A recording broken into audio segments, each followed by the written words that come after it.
had a friend at work who did CrossFit. I was just lifting weights and I was getting bored with it. And somehow we started talking when I would get coffee, chatting with him, and he started writing down their workouts on a Post-it note. And I would go home, I would look up all the movements, I would just Google CrossFit thrusters, CrossFit. I would always do it in the CrossFit format to kind of see what the movement was because I wasn't familiar with a lot of them. And then I would go to the gym the next day, and I was working out at a facility owned by the company I worked for. It was the city of Scottsdale. I'd go to their gym, pull the bumper pads out. Because I was an employee, they let me pull rowers out of the back. They had all the equipment, and I would just recreate the workout right there. That's what got me started. I did that for probably 6 to 8 months and then joined my first CrossFit gym over in Scottsdale. It was something I could do before work. I avoided the drive and would go early, and that's how it started. I went to several of them and just haven't stopped since. I like the programming to where it's done for me. In that sense, I know I'm gonna come, I can go, and I can get my workout done in an hour. I like the community. I think that's a huge part of it because when I was working out on my own, just lifting weights, and when I started doing the CrossFit myself, it's really hard to stay motivated and do it all and have the intensity and the level of intensity you need to actually get a good workout. And the other side of it was with no coaching, doing it on my own, I had no idea on scaling. So I did everything RX. It didn't matter if it took me an hour because I didn't understand that it was programmed for a purpose, and that 15-minute workout was supposed to be 15 minutes, and there was a stimulus you were supposed to get. I wasn't aware of any of that. And that's why I continue to come, because I want to get that I want the coaching. Somebody can help me scale it if I need to. And also it's something that you're always progressing because just like with Olympic lifts, for example, I'll never be perfect at them. But without the coaching, I'll never get any better. And I'm convinced of that. I will look at what it is and know that if I can't get it done in that amount of time, or if it's got to buy in and I'm not going to have time to get the other part of the work in, I will scale it so that I'm getting the stimulus because I know it's not going to, I'm not getting what was prescribed out of it if I don't do that. So I did, but before I showed up, I thought I would scale it. I was considering scaling the run so I would have enough time to do enough of the Cindy movements.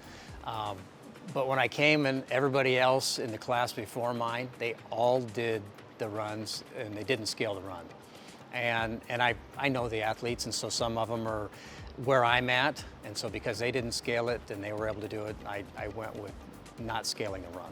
But I had intended to. I didn't think I'd have enough time to do enough of the movements to make it make sense without scaling it until the other athletes were doing it, and like I said, some are a lot better, but there's others that right where I'm at, and so they did it, so I went ahead and did it RX. Actually, it was the summer of 17 when I started doing the stuff on my own. Joined my first CrossFit gym in February of 2018. When I first started, even doing cleans and especially snatches, I had like no ability, and I'm still not very good at them. I'll just, and probably never will be. But the amount of mobility I have is drastically different. I just started bringing my 13-year-old, and I have more mobility than he does. Now he'll quickly overtake me if he sticks with it. But when we're doing just basic warm-up stuff, he doesn't have the ability to get down into a squat and things like that. He will, and so that's where I've seen the biggest. And then I've gained in things like I couldn't do pull-ups, I couldn't do anything kipping, and then I can do all of that stuff now. No butterfly movements, but all the kipping movements I can do, and so those are probably the biggest areas I've seen the improvement in. I consistently work on it because of my age, and I think I started to say before,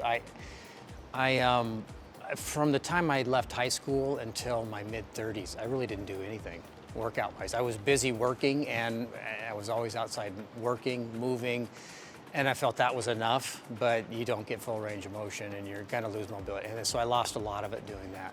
So I've had to work at it. I've gone to a physical therapist for it even to work on, not because of an injury, just for the mobility side of it, to get more thoracic mobility so I can get into an overhead squat. And then I run through that stuff.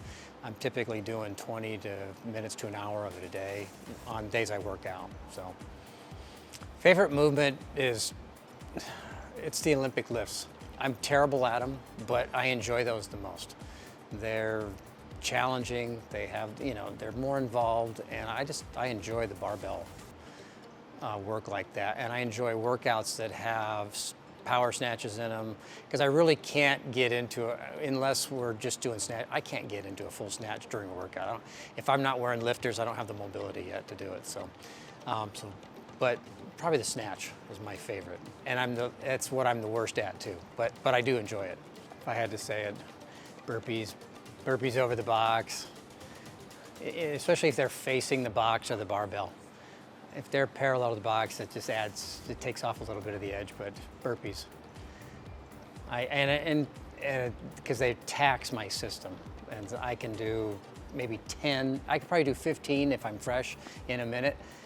After that, my max is probably 8 to 10, and that's how fast it goes down. And if there's a lot of them, it's going to go lower than that per minute. So, the wall balls as well. They do the same thing to me physically. They tax me. Yes, and they wear me out. Continue to come. I'm working right now on my overhead mobility, and I've been working on that since February. I went to a PT. My wife was running a marathon. I needed something to do, so I went to the gym where I used to go, and the PTs are right there, and one of them was there that I worked with an injury that I had. And so I started talking to him about it and just set up an appointment right after the workout.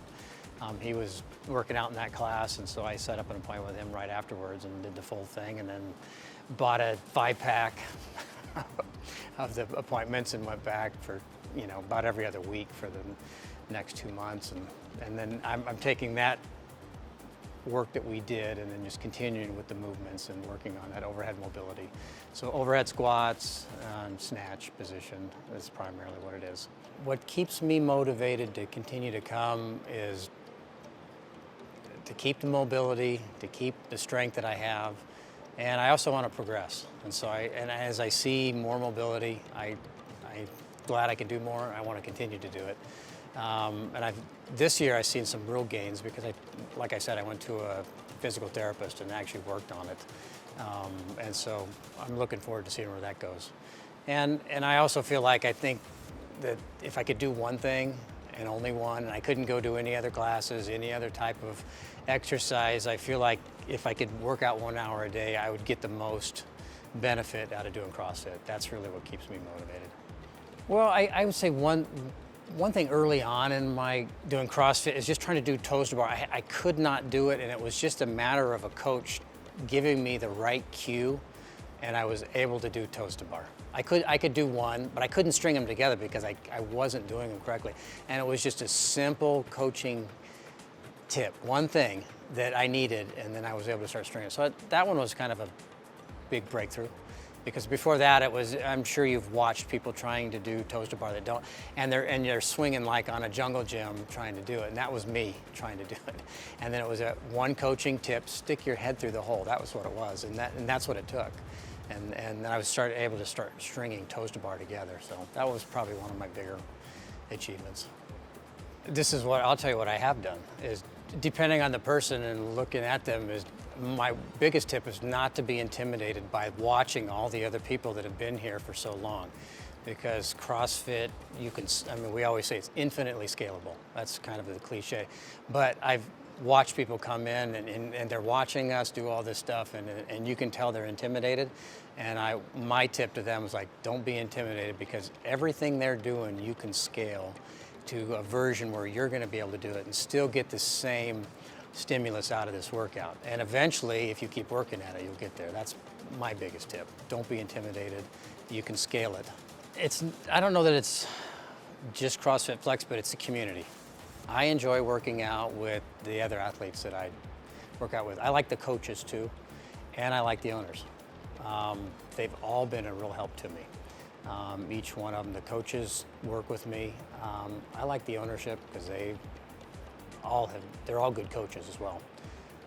But I'd say overall it's the community. I like coming here. I like working out with other people that are like-minded. I've got people that are close to my age, which helps. It doesn't have to be that way, but where I was going before, I didn't have as many. I was typically the oldest person there. But here, I do get some athletes that are close to my age working out, but it's community primarily. I'm not discouraged, no. I'll say that I checked my ego at the door a long, long time ago.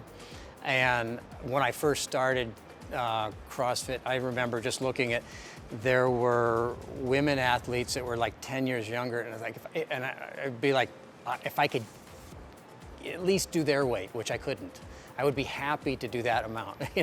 So I wasn't even trying to keep up with the men. It would be like, and most of the time I still scale stuff to the women's weight.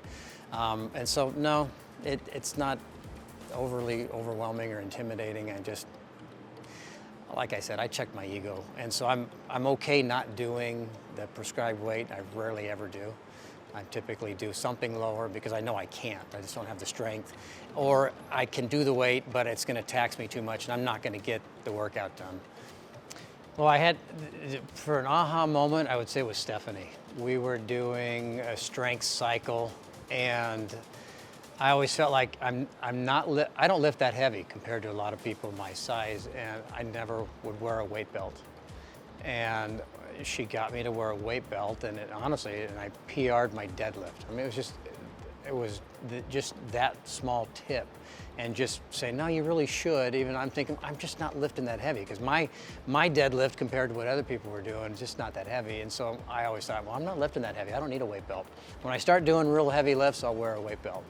And Stephanie worked with me and said, now wear a weight belt. And I wore that weight belt, and I PR'd my deadlift. And it'd been stuck at like 315 for 3 years, and it went to 325.